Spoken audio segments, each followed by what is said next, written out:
Give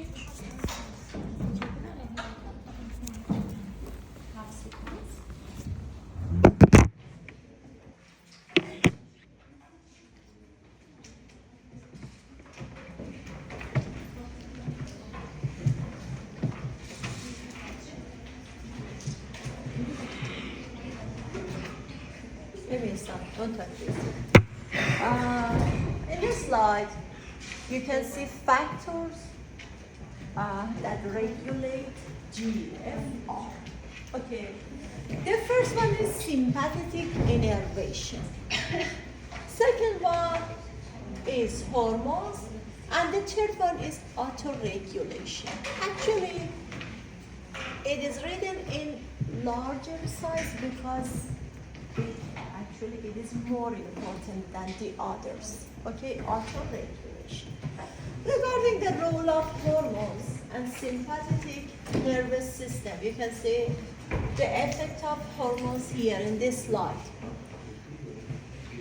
Any substance which is vasoconstrictor actually decreases GFR. Any substance which is vasodilator increases GFR. Okay, for example, norepinephrine, epinephrine, and endothelin.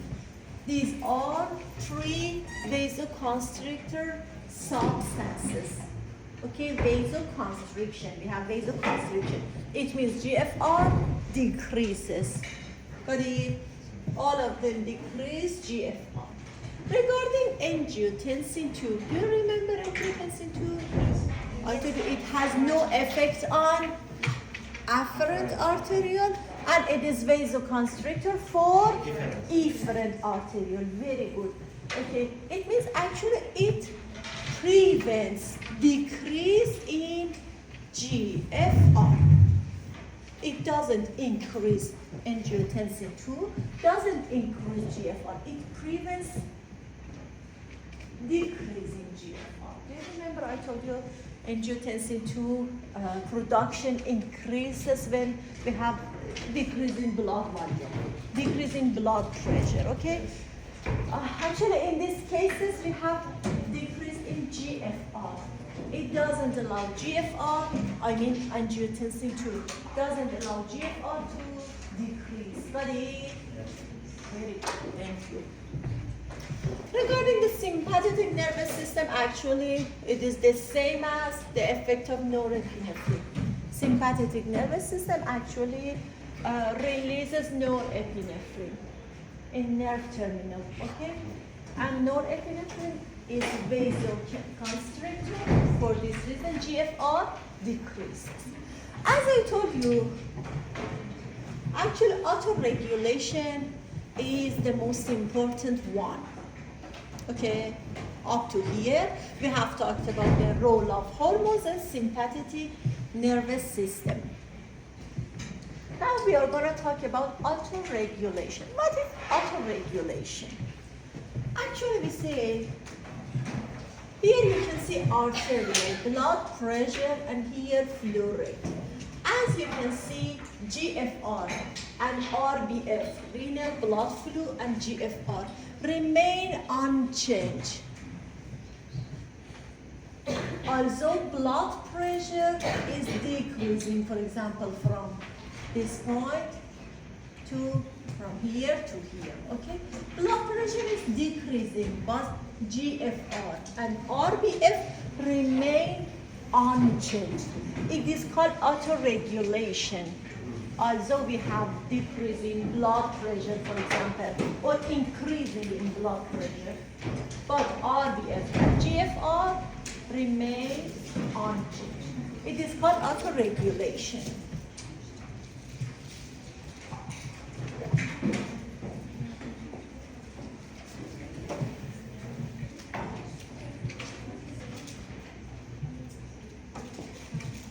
When blood pressure changes in this wide range, 60 to 180 millimeter of mercury, in this wide range of blood pressure, it's a wide range for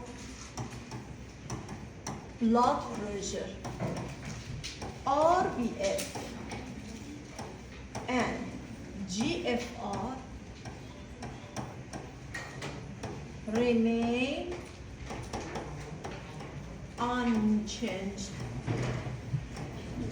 Actually, here you can see blood pressure decreases from 62, for example, 180 millimeter of mercury.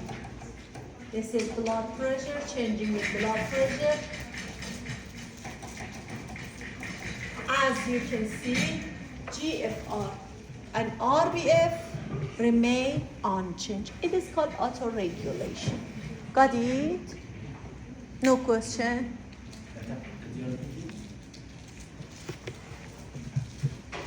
Also, we have increase or decrease, change. Okay, we have actually change of blood pressure in a wide range. You can see changing of blood pressure from here to here. Okay, but GFR remain unchanged. Renal blood flow remain unchanged. It is called autoregulation. Got it? No question? Actually, autoregulation for the first time was defined by Foster and Mays. Autoregulation is seen in vivo kidneys. I have a question, okay, pay attention. Autoregulation is seen in vivo kidneys in our body. Denervated kidneys, isolated kidneys, isolated nephrons. What does it mean?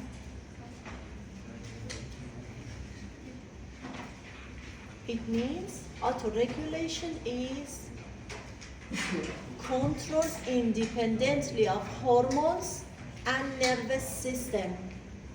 Okay? It means it is an intrinsic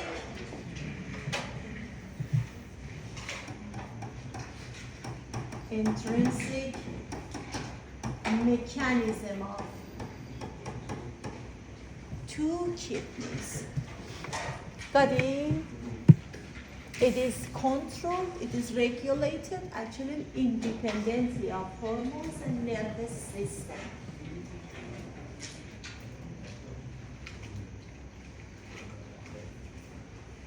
It means it is an intrinsic mechanism.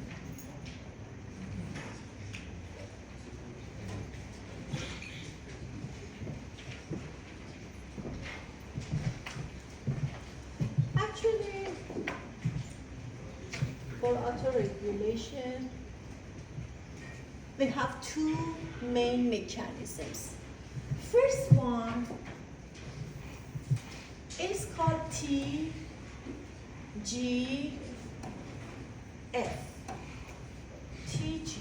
TGF is tubular glomerular feedback. You are familiar with TGF. It means a message from tubules toward glomerule. Okay? Actually, yesterday we talked about juxta glomerular apparatus. Do you remember? It is composed of macula densa and juxta glomerular cells. Location of these cells is on the walls of afferent and efferent arterioles. And the function of these cells actually are sensors. Sensor for what? For NaCl concentration. And these are cells secreting renin. Do you remember? Yes. Alhamdulillah. It is the first mechanism, TGF, feedback from tubules toward glomerulus. Students at the end cannot, so I was just wondering. Cannot what, pardon me? Here. Can you use the one? Okay. Okay, it is the first mechanism.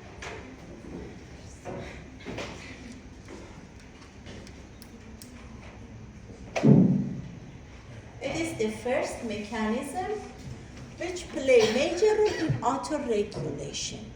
Another one is myogenic mechanism. Actually, I think you are familiar with TGF. Okay. What is myogenic mechanism? Let's go ahead. What's this?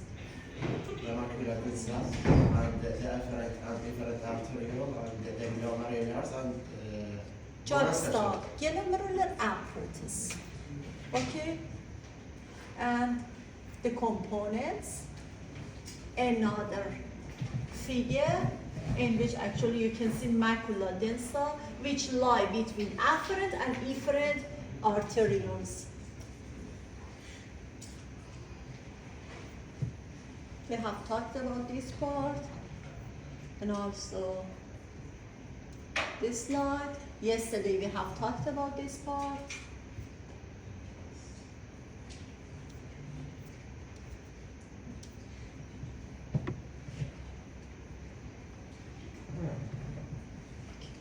What is myogenic mechanism? Actually, myogenic mechanism is another intrinsic mechanism inside the kidneys. What's that? Actually, suppose that, do you remember smooth muscle physiology? We say when a blood vessel actually has a pressure, for example, suppose that blood pressure in this vessel increases. What happens? Actually, a smooth muscle in the walls of this vessel begins to contract, okay?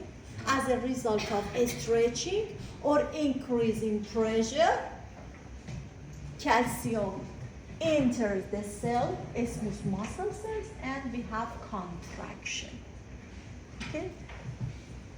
It is called myogenic mechanism. When blood pressure increases,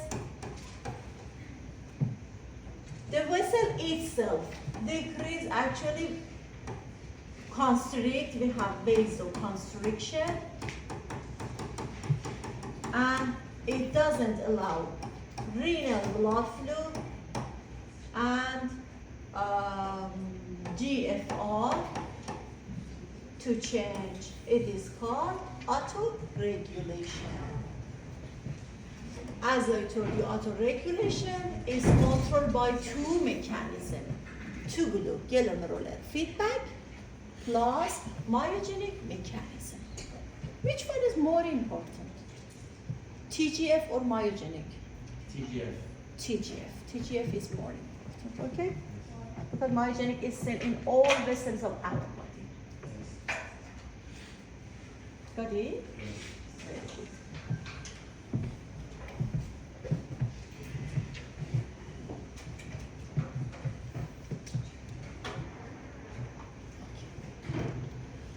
In this slide, you can see factors that affect renin secretion, stimulatory factors, inhibitory factors. First, we are going to talk about stimulatory. Increased sympathetic activity, increased circulating catecholamines, they are the same, okay? And prostaglandins are considered to be stimulatory for renin secretion.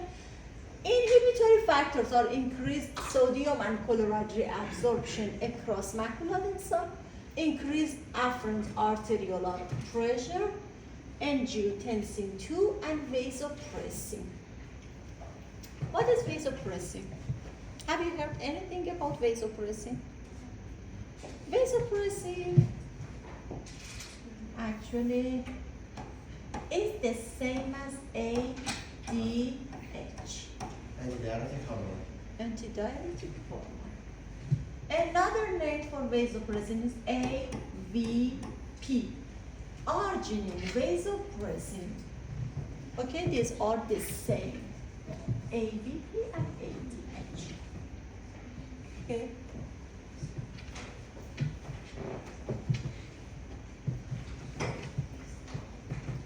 Actually, renin causes angiotensin 2 to be formed, to be produced. Okay?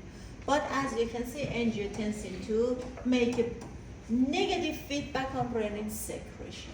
Got it? For this reason, it is considered to be inhibitory factor. Got it? Very good. And the next slide. Next slide is regarding conditions that increase renin secretion. Tell me please, under which conditions renin secretion increases? Yesterday I have talked about it. When blood pressure decreases and blood volume. When blood pressure decreases or blood volume decreases. Actually, all of these conditions lead to decrease in blood pressure. This one is because I think this one doesn't work.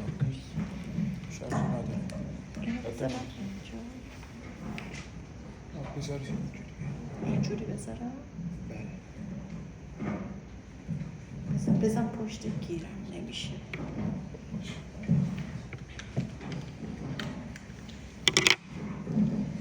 نمیشه دکتر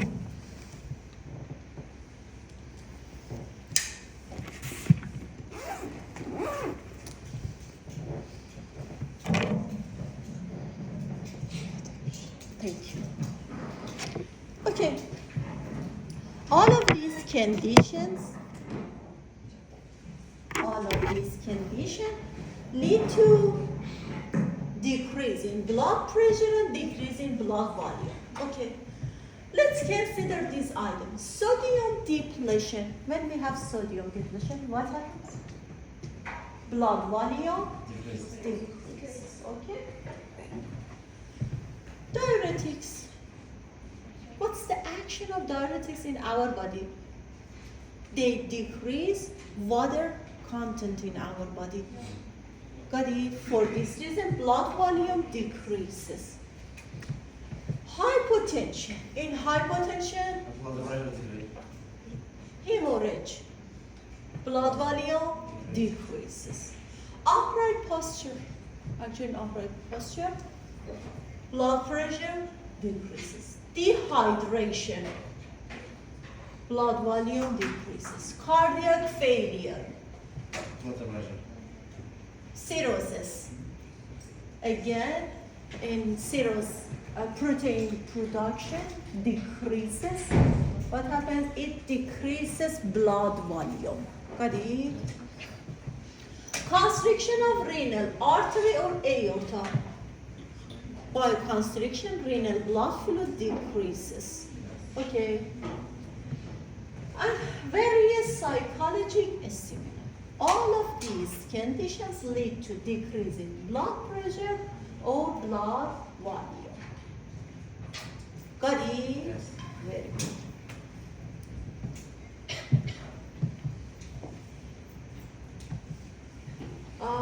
You are familiar with this slide, TGF, to glomerular feedback, and it is opposite to the next one. Suppose that GFR increases. In this slide, we talk about TGF when GFR decreases. In this slide, we are gonna talk about GFR when it increases. TGF mechanism when GFR increases. When GFR increases, what happens? NaCl concentration in tubule fluid actually increases. Got it? Actually, signal generated by macula dense cell will be inhibitory. Why? Because we have high concentration of sodium chloride. And what happens? Resistance of afferent arteriole increases. Exactly, actually opposite to this one. It means TGF might be inhibitory, might be stimulatory. Okay? Based on the sodium chloride concentration. No question. Ready?